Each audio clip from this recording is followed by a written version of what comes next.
D'abord, je m'appelle Momo, hein, pour dire Mohamed. Mohamed. Je suis né en Kabylie.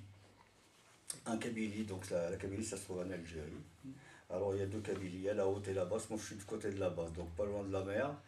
Dans un petit village qui s'appelle Timevrit. Et ce petit village, la particularité qu'il avait, c'était pauvre. Il y avait, je dirais, pas mal de petits fermiers, hein. Mais autrement, la particularité qu'il y avait, c'est qu'il y avait eu une mine de fer. Donc c'est ce qui a fait un petit peu la richesse et la renommée de ce petit village. Mon enfance, donc je suis né en 53. Donc à l'arrivée de la guerre d'Algérie, j'avais 1 an. Et donc j'ai vécu toute la guerre d'Algérie dans mon village de Kabylie. Donc on a subi donc les bombardements et tout ce qui s'ensuit, la guerre. Hein, c'était la guerre. On vivait bien, on s'amusait avec les jeux qu'on avait à l'époque. Moi, mon papa était en France, donc c'est plutôt, j'ai été élevé par des femmes, par mes grands-mères. Hein, c'est surtout ça. Mon papa, moi, je l'ai connu à 6 ans. C'est un petit peu la misère qui l'a chassé d'Algérie, de la Kabylie de l'époque. Puisqu'il est venu, il n'est pas venu pour faire le beau ici à Saint-Étienne, il est venu pour travailler, pour récupérer, pour gagner un peu d'argent et rentrer. Alors c'est vrai qu'au début, il rentrait assez souvent. Ah, je dirais même pratiquement tout au début, il rentrait tous les 6 mois. Et puis après, il restait un peu plus longtemps parce que je disais, le voyage, payer le voyage pour. Ouais. Mais au détriment, bien sûr, de sa vie familiale. Donc tout ce temps, j'ai aidé mon grand-père à faire les champs, à labourer, je regardais, à ramasser les olives, à sortir le fumier, parce qu'il y a le fumier à sortir, on avait des ânes. La Kabylie était peuplée d'ânes à l'époque. C'était le seul moyen de locomotion, je dirais, hein, l'âne. On allait chercher de l'eau à la fontaine, l'eau pour aller chercher, il fallait faire des kilomètres. Mais on était heureux. Honnêtement, j'ai gardé des très très très bons souvenirs. C'était la campagne, c'est comme les paysans, je dirais, de la Haute-Loire ou d'Auvergne. Hein. On était bien, on vivait heureux. En 59, donc, il était en France et il voulait nous faire venir à cette date-là en France. Et donc, à l'époque, il y avait la Croix-Rouge française qui pouvait nous rapatrier en France. Vu qu'on était français, il faut quand même le souligner, hein, l'Algérie était française, donc tous ceux qui sont nés avant 62 sont considérés comme français. Et donc il a voulu nous rapatrier par le biais de la Croix-Rouge, et malheureusement les cousins de ma maman ont refusé en disant, écoute, là-bas, la France, on ne sait pas ce que c'est difficile, donc il vaut mieux rester là. Donc il a pas pu nous rapatrier en 59, mais quand il est rentré en 60, c'est là où vraiment où je l'ai vraiment rencontré. En 60, c'était la guerre qui battait son plein. Donc là, il était obligé de rester sur place. Il ne pouvait pas rentrer, il ne pouvait pas revenir. Il pouvait pas revenir. Donc on a attendu 64. Mais bon, moi, je ne savais rien. Mais le jour où il a pu réunir une certaine somme d'argent, et c'est avec cette somme d'argent donc il a pu prendre des billets d'avion. Disons que la nuit était courte, puisque tout le village est venu il est venu nous dire au revoir, donc la nuit était courte et puis on ne dormait pas, tout le monde avait la gorge serrée, la séparation. Hein, la séparation. Alors les grands-parents, bien sûr, qui étaient déjà là-bas, c'était dur pour eux, puisqu'ils étaient déjà âgés. Et puis les voisins, alors ils passaient, ils nous ont tenu compagnie, je dirais, on n'a pas dormi toute la nuit.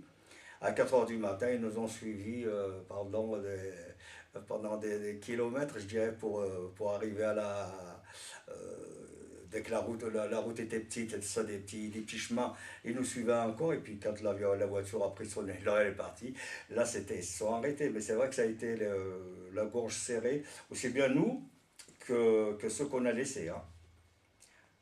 On a la gorge, nous, on a une boule là-dedans, on a envie d'éclater, mais bon, après ça a été, bon, ça s'est fait naturellement parce qu'après, une fois qu'on était les partants dans le taxi, on commençait à discuter entre nous. Donc c'était pour se soulager les uns les autres. Pas moi, mais d'après ce que j'entendais, puisque bon, j'avais quand même 10 ans, donc je comprenais. Je les entendais parler, les adultes, ouais, voilà, on va faire ci, on va faire ça. On va construire des maisons, on part pas pour rien. Mais je sais que ma mère, c'était plus dur pour elle, pour une simple raison. C'est que ma mère, donc, Son papa était en France depuis 1936, elle ne l'a jamais connu. Elle l'a connu à 30 ans, ma mère. Elle a connu son père à 30 ans. Donc elle était plus réservée. Elle ne savait pas où elle allait mettre les pieds. Pour elle, c'était l'inconnu. C'était l'inconnu. Donc, même moi, personnellement, j'étais donc, j'avais deux petites sœurs aussi. Voilà. J'avais deux petites sœurs qui étaient avec moi. Le plus âgé, c'était moi. Donc la réaction, bon, moi, j'étais plutôt content de changer d'air. La France, parce qu'on entendait parler quand même de la France. Donc le fait de partir, on était, je dirais, privilégié. On est venu dans une caravelle. Hein.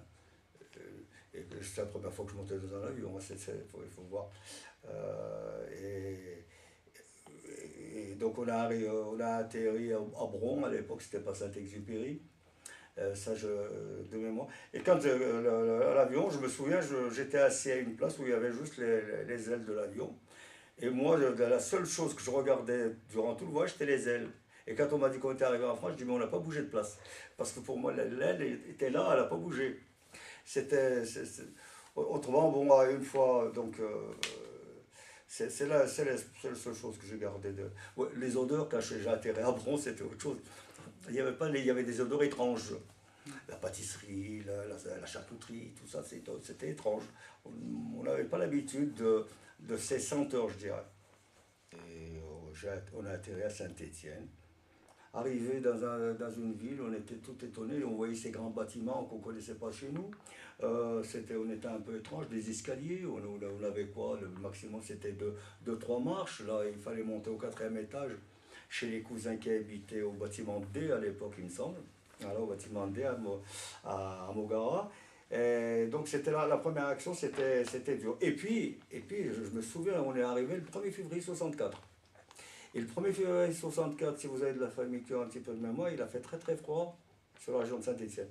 Donc la descente qu'il y avait entre l'école et le bas de Mogara, c'était gelé. C'était la première fois. On voyait de la neige en Algérie, mais qui était éphémère. La neige en Kabylie, dans notre village, il y avait de la neige, mais on la voyait, elle tombait le soir, le matin, il n'y en avait plus. Et je suis arrivé à une espadrille. Et oui, donc c'était un vendredi, soir, à 22 h on est arrivé. Et le lendemain matin, le cousin chez qui on était, il m'a amené au marché à Terre-Noire, un samedi matin, et il m'a acheté, donc je me souviens, une canadienne et une paire de chaussures pour marcher au moins sur la neige. J'avais bien le choix après, hein, ça allait bien. Donc ça c'était je dirais les premiers jours. Après, bon, on a trouvé quand même une solidarité à l'époque chez les cousins, chez les Kabyles, en général. Hein. Chez les Kabyles en général, ils nous invitaient, pratiquement, on n'était jamais chez nous, hein, on était invités souvent, ils étaient contents de nous voir, et puis en même temps, on leur ramenait des nouvelles du pays. Donc c'était... Ce que j'ai ressenti, moi, personnellement, pour l'époque, c'était plus de la solidarité qui n'existe très peu maintenant, par rapport à avant. Mais quand on se retrouvait dehors, il n'y avait pas de Portugais, il n'y avait pas de... On avait des amis de tous bords. On partageait tout. On partageait... on vivait ensemble. Il n'y avait pas des quartiers... à Mogara, il y avait tout.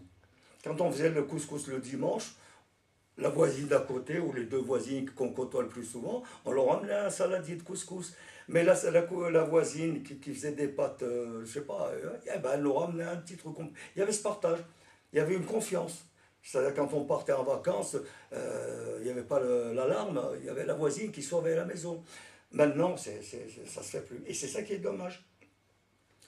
Plutôt que de garder... parce que je sais pas, un voisin, il faut le chérir, hein, en principe.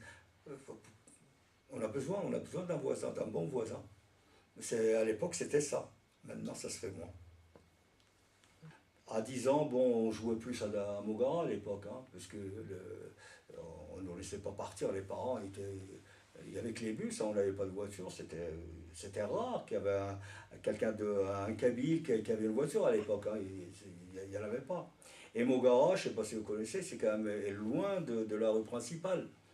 Loin, pour l'époque, avec la vision d'un enfant. Bon, maintenant, il y en a peut-être pour 10 minutes pour descendre, hein. Mais c'est vrai que c'était loin. Mais autrement, non, non, moi je me suis vraiment, vraiment vite intégré. Et pour preuve, c'est que je changeais de quartier assez souvent, comme je le disais tout à l'heure. Et à chaque fois que je changeais de quartier, je me faisais des copains. Et ainsi de suite. Alors j'ai fait Mogara, ensuite j'ai fait la rue Tarentaise, la place des Carrières. La place des Carrières, c'est là où il y a actuellement la bibliothèque, la cinémathèque. Ensuite, on a fait Côte-Chaude. Ensuite, on a fait le Soleil. Et dans chaque, et pour finir, là où vraiment on s'est épanoui, c'était quand on a fait le Bardo. Donc juste en face du Bardo, il y a une cité à l'époque qui appartenait à la ville, à la SNCF. Et mon père, entre-temps, il s'est fait embaucher à la ville de Saint-Étienne comme cantonnier. Et à partir de là, on a obtenu un appartement donc dans des H&M. On était des pachas après. Pour quelqu'un qui n'a jamais mis les pieds dans une école en Kabylie, alors on arrive à 10 ans, il fallait tout apprendre. Je trouve que à l'époque, il y avait quand même les instituteurs, ils étaient présents. Mais les classes, il faut vous dire que les classes étaient beaucoup moins surchargées que maintenant. Moi, je me souviens d'une des dernières classes de primaire que j'ai fait à Côte-Chaude. C'était un certain Jean-Louis Vierne, que j'adore, hein, que j'adore parce qu'il m'a tout appris, hein. Il m'a tout appris. On était une classe de 18. Il s'occupait bien de moi. Et j'ai eu une fracture du tibia. À l'époque, une fracture de tibia, c'est pas qu'un jour de démobilisation, c'était 3 mois. Et pendant 3 mois, il venait tous les soirs à la maison pour les devoirs. Non, j'ai gardé des bons souvenirs avec tous les instituteurs que j'ai eus. Et d'ailleurs, pour vous dire, je suis arrivé donc à l'âge de 10 ans. À 16 ans, j'ai participé à mon certificat d'études que j'ai obtenu. Dans l'image d'un Kabyle, c'est que chez nous on parlait Kabyle, mais à l'extérieur il fallait s'ouvrir. Ça c'était clair. Donc à l'extérieur il fallait parler français. Il nous poussait. Mon père, comme il avait vécu déjà très longtemps en France, donc il parlait français un petit peu comme il pouvait, mais il nous parlait français. Petit à petit on a appris à la maman aussi à parler. Donc à la maison on parlait Kabyle, mais à l'extérieur, la culture, quand il n'y avait pas que le parler, hein, il y avait les coutumes, donc le repas, le couscous traditionnel du dimanche, les fêtes, je dirais, religieuses à l'époque. Dès que mes parents avaient un petit peu les moyens de voyager, on est reparti. Moi, pour ma part, la première fois que j'ai remis les pieds en Kabylie, 4 ans après. Je suis allé avec mon père, on est resté un mois. Ma maman venait d'accoucher d'un petit frère, donc elle est restée ici. Bien sûr, arrivé là-bas, on se sentait tout de suite quelqu'un de la ville, hein. On avait une autre image du pays, mais il y avait quand même la nostalgie du pays. C'était très très proche. On aimait bien y aller, on y allait pratiquement chaque année après. Une fois qu'on avait les moyens, on y allait chaque année, on restait un mois. Et sinon, pour ma part, tout seul, j'y suis retourné en 74. Le 1er avril 74, j'ai dû passer 36 mois d'armée en Algérie. Parce qu'à l'époque, il n'y avait pas cette binationalité, il n'y avait pas de choix à faire. Tu es algérien, donc automatiquement, tu fais ton armée en Algérie. Et donc j'ai fait 2 ans et demi d'armée en Algérie. Et là, je ne le regrette pas. C'est une parenthèse, je ne le regrette pas parce que ça m'a permis de connaître autre chose de l'Algérie, la diversité, la diversité culturelle, la diversité de tout. Et puis de dire que les gens, au fond d'eux-mêmes, ils se disent berbères, ils ne se disent pas arabes. Autant le pouvoir central, je dirais, le pouvoir veut absolument que les Algériens soient arabes, soient musulmans, mais ce n'est pas l'image que le peuple donne. Le peuple, il a une envie de se découvrir autre chose, une autre image, la réalité. Donc j'ai fait 2 ans et demi d'armée en Algérie, j'ai visité pas mal l'Algérie pendant mon service militaire. Ça a été long, puisque pendant 2 ans et demi, on ne voit pas les parents, hein. Ça a été très très très dur, mais ensuite, bon, j'étais content de rentrer, donc je suis rentré en 76. Et puis après, je retournais, mais je retournais plus un peu partout. J'allais pas que dans mon village. Entre-temps, on se fait des amis. On se fait des amis à l'est, à l'ouest du pays. Donc, c'est une autre image. J'allais pas que dans mon village de Kabylie. Quoique j'y allais quand même. Hein. Je vais en Algérie, je suis obligé de passer par mon village. Obligé. Obligé. Serait-ce une nuit, mais il faut y aller. Un pèlerinage. Il y en a qui ont construit des maisons, comme les Portugais, les Italiens, ils ont tous construit dans leur pays d'origine. Hein.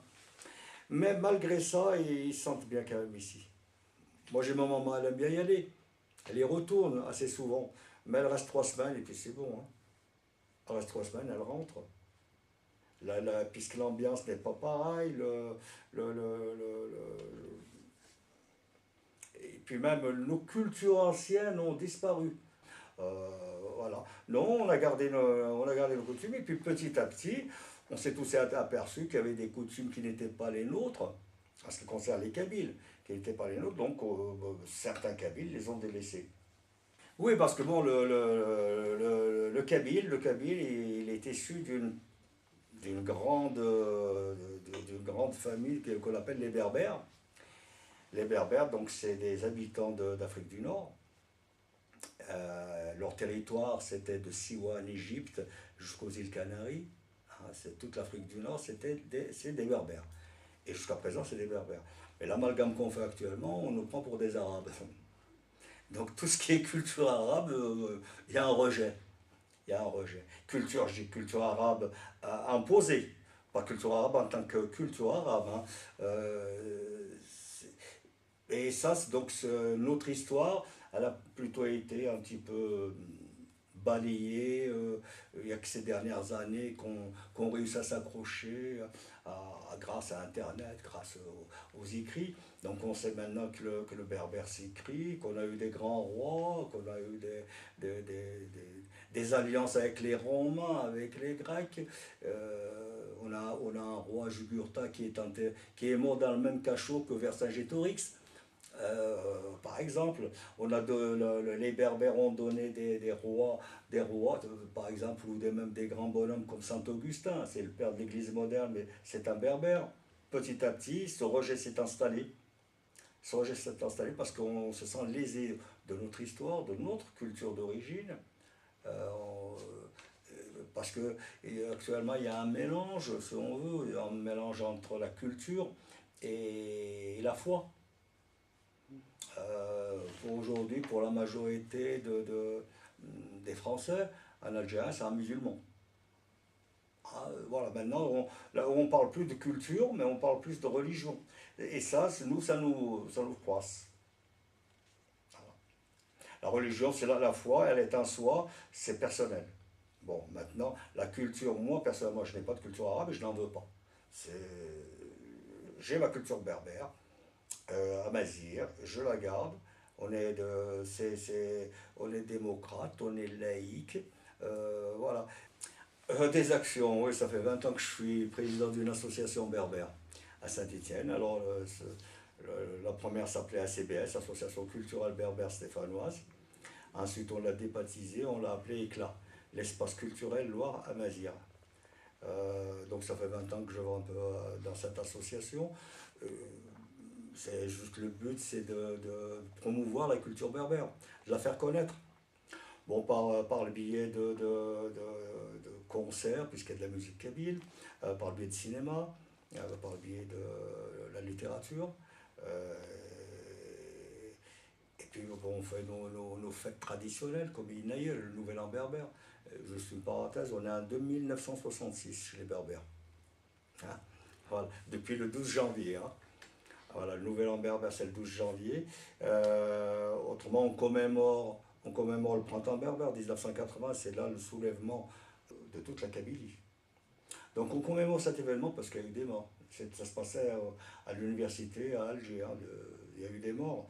Et on commémore aussi une autre fête, 120 morts en Kabylie qui a eu lieu en 2001.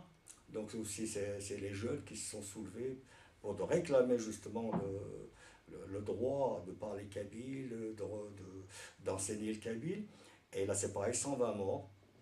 Et bon, ça reste une trace indélébile dans le cœur des Kabyles. Ça a été dur. Voilà, autrement, nous, là, pour ma part, j'ai une émission de radio aussi tous les dimanches à Radio Andelle. Donc pour ma part, je m'intéresse un petit peu aussi bien à la vie dans les communes qu'à ma culture d'origine. Je suis membre du conseil d'administration donc à Radio Andelle, au centre social de Terre-Noire, donc j'ai quitté actuellement, mais j'étais aussi à Chapelon, membre du conseil d'administration. Euh, je suis membre du congrès mondial à Mazir. Ça fait 52 ans que je suis en France.